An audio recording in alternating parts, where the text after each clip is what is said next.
Bueno, pues en este video vamos a debatir lo que cada uno de nosotros creemos que es el reclamo de Tony Vargas en su ladaña. Entonces, la primera pregunta es, ¿cuál es precisamente ese reclamo? Entonces, bueno, desde mi punto de vista, creo que lo que Tony Vargas está tratando de decir con su ladaña es que bueno, que la esclavitud fue un proceso que no solo fue el momento de la firma de la esclavitud por Dona Isabel, sino que fue todo un proceso previo que los esclavos llevaron a cabo para llegar a eso, y que no sería justo nada más limitarlo a decir que fue Dona Isabel con su firma la que hizo todo. Eso es lo que yo creo. Yo estoy de acuerdo contigo, también la parte del proceso de la abolición no nada más era de, como dice ella, ¿no? Desde que ella nació, de que cuidó a negros, convivió con negros, sino desde que los quilombos, que era un tema anterior, Zumbí vino trabajando un poquito la abolición, de que fueran libres, todas las leyes que se hicieron para que fueran libres, todo lo que nos dio de material David para poder trabajar en ellos, ¿no? Nos dio mucho material, la verdad, creo que es un poco difícil eso, porque sí es mucha información, pero tan poquito lo que tenemos que englobarlo, creo yo. Entonces, no sé chicos, ¿qué más? Pues yo pienso, bueno, sobre lo de la ladaña, Tony Vargas describió como él sentía lo que él leía, o lo que le habían contado X gente. Él ahí se basó y empezó a describir lo que él percibía sobre esta doña Isabel, ¿no? Entonces, pues igual es tanta información sobre la esclavitud, la abolición, como para englobarlo en tanto poco tiempo, ¿no? Pero eso, lo de Tony Vargas, fue como que lo que él percibió, lo que más, digamos, como que lo que él sintió más dolor, y lo plasmó en la ladaña, ¿no? Bueno, en mi opinión, sabemos que la ladaña dentro de una roda de capoeira es un momento de reflexión, el momento en el que puedes hablar sobre tus inquietudes o sobre algo que sucedió o sobre cualquier cosa, ¿no? Y me parece que Mestre Tony Vargas utiliza ese momento en particular para hacer, aparte de un reclamo, una reflexión acerca del tema de la abolición. Algo que está dejando también claro es sobre la historia oficial. La historia oficial de la abolición nos indica que fue doña Isabel quien, por medio de un decreto, abolió la esclavitud en la ley Áurea, ¿no? Eso es lo que nos dice. Sin embargo, olvidan, como ya mencionaron, todos los años que antes de ese momento, pues mucha gente, en particular el pueblo negro, estaba ya en una manera muy marcada de buscar la libertad de cualquiera de las formas. Entonces, lo vemos en la parte última de la ladaña, donde menciona, por ejemplo, a Zumbí ya como el rey negro, ¿no? El libertador. Ya se habla ahí de, si no me acuerdo, son un siglo antes, más o menos. Eso lo vimos en el Morlo Casado, en que fue de las primeras, bueno, los quilombos eran los lugares donde los esclavos llegaban cuando escapaban de sus amos. Entonces, en 1888 fue se abolió la esclavitud. Esa fue la ley Áurea. Las leyes anteriores que mencionaba Pedra fueron 10 años antes, si no me equivoco, ¿no? La ley de vientre libre. El vientre libre. Esa fue. Entonces, bueno, aparte de lo que se estaba haciendo en Brasil durante eso, un par de siglos antes, en los quilombos, en América Latina ya estaba un movimiento anti-esclavista muy marcado. Ya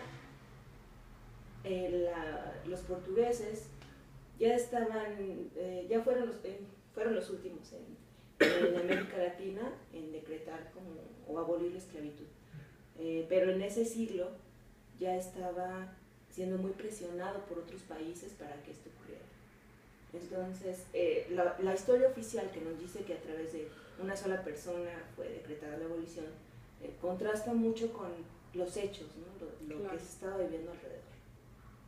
Claro, porque además implicó también, bueno, el proceso previo, que fue como todo lo que estamos comentando, que fueron varias leyes que se fueron promulgando de a poco, que fue como un quiero dar la libertad, pero no, o sea, como que de a poquito, o sea, como, pues fue un proceso, entonces fue por partes. Y también es interesante como todo el proceso de después, porque se firma el decreto, que lo tenemos el documento, lo hemos visto y demás, pero no es como ¡pum! Milagro, Sí, de repente Sí, ya, o sea... ya para el otro ya están libres todos. No, y toda esa gente, pues, ¿qué hacía? ¿De qué se iban a ocupar? ¿En qué iban a trabajar?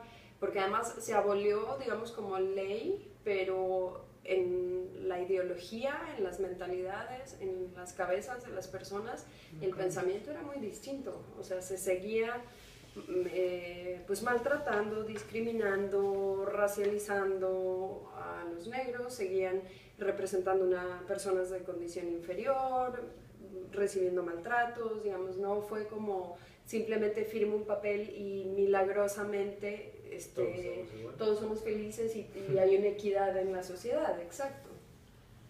Pues eso lo seguimos viendo hasta hoy, ¿no? Hoy en día. La trata de personas, esa esclavitud sexual que les dan a los niños, o sea, hay tanto que se podría resolver, pero la sociedad no vive como que en el pasado, no sé, como que dice, bueno, sí, existe una ley, pero no le hagamos caso y mi ideología es esta, ¿no? O sea, yo voy a seguir maltratando, voy a seguir, oye, feo, maltratando, voy a seguir abusando del débil para mi propio beneficio, ¿no? Eso es una idea que la gente todavía no puede cambiar. Pero creo que también todos, de cierta manera, porque también decir la gente es como un poco hacernos ajenos al proceso, y creo que hasta cierto punto Pero estamos gente, yo digo, me refiero a todos, ¿no? O sea, claro. También, porque yo también puedo hacer eso, o sea, lo vemos hasta con el bullying, si quieres, ¿no? O sea, sí. Abusas del más pequeño. O comentarios sí, sin darnos cuenta. Ajá, de una palabra, una expresión, una burlarse, mirada. ¿no? Se cayó y te burlas, ¿sí? Bueno, Sí. o sea, no abuses de eso. De la desgracia ajena, digamos. Segunda pregunta. Es que pasamos a esa Sí, pregunta justamente. sí. Con el ¿Qué comentario implicó que para estamos Brasil haciendo. la abolición de la esclavitud? Sí, Y si realmente ha sido abolida. en efecto. Teorías. En teoría, estipuladamente políticamente por la ONU y así en escrito está Claro. abolida. Que otra cosa que todavía se siga practicando y no se haya hecho algo al respecto es diferente, ¿no? O sea, todavía está el tráfico de personas, ya sea, tráfico de personas no solo laboralmente, ¿no? Sino también sexualmente o también para la venta de uso de oro. Entonces ahí es muy diferente la cosa, ¿no? O sea, está estipulada, está escrita y dice, no, pues la esclavitud, digamos, por así encerrarlo, está prohibida, ¿no? Pero no es simple el hecho que está prohibida, nadie lo va a dejar hacer, lo hacen mucho. Claro. Entonces la situación es que sí cambió aparentemente, pero En esta versión que estábamos escuchando de la ladaña del maestro Tony Vargas, comienza mencionando un bando de 1890, o sea, aproximadamente un par de años después de la abolición de la esclavitud, donde se criminaliza a los practicantes de capoeira. Los practicantes de capoeira de origen han sido los descendientes de africanos y la población negra, ¿no? Desde ese punto de vista, que en una ocasión o en un momento se haya hecho un decreto para abolir la esclavitud y 2 años después se criminalice a estos mismos practicantes, viene a ser algo completamente opuesto, ¿no? Algo que, desde mi punto de vista, es el contraste que aconteció después de este decreto, ¿no? Eso fue una de las implicaciones que tuvo esa abolición en Brasil, que a pesar de que se cree que al estar escrito ya con eso iba a solucionarse, en realidad había muchas situaciones que hacían ver lo contrario. Claro. La inclusión de toda la población que fue esclava a la sociedad y a la cultura no se logró, o creo que no se ha logrado, ¿no? Todavía en el siglo pasado, quienes eran mal vistos, todavía la población negra de Brasil, los que no aparecían en televisión, los que no tenían derechos, no solamente en Brasil, también hablemos de otros países, ¿no?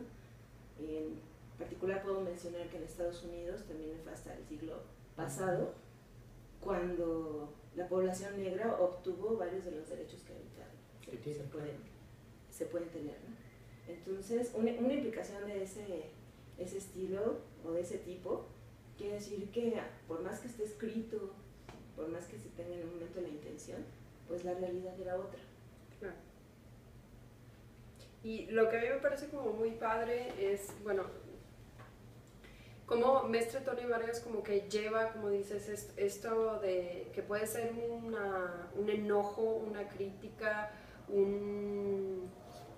pues sí, un sentimiento, una indignación social, pero lo aterriza en la cuestión de la capoeira muy bien y hasta cierto punto como que tiene que ver con algo histórico y con algo que seguimos viviendo sobre los grupos vulnerables. O sea, las mujeres también tuvimos derechos, nos dieron derechos mucho tiempo después, muchas cosas que los hombres ya tenían, por ejemplo. Entonces, como que hasta cierto punto me siento muy identificada con este reclamo que hace Tony Vargas. Si bien habla de los negros, habla de la esclavitud, pues creo que también pues ha sido un grupo vulnerable y las mujeres también hemos sido como un grupo vulnerable que hemos sufrido situaciones semejantes a las que Mestre Tony Vargas como que resalta en su ladaña, ¿no? Entonces como que creo que el hecho de enraizar esta crítica social y demás y aterrizarla en la capoeira vuelve a la práctica, arte, lucha, como le queramos llamar,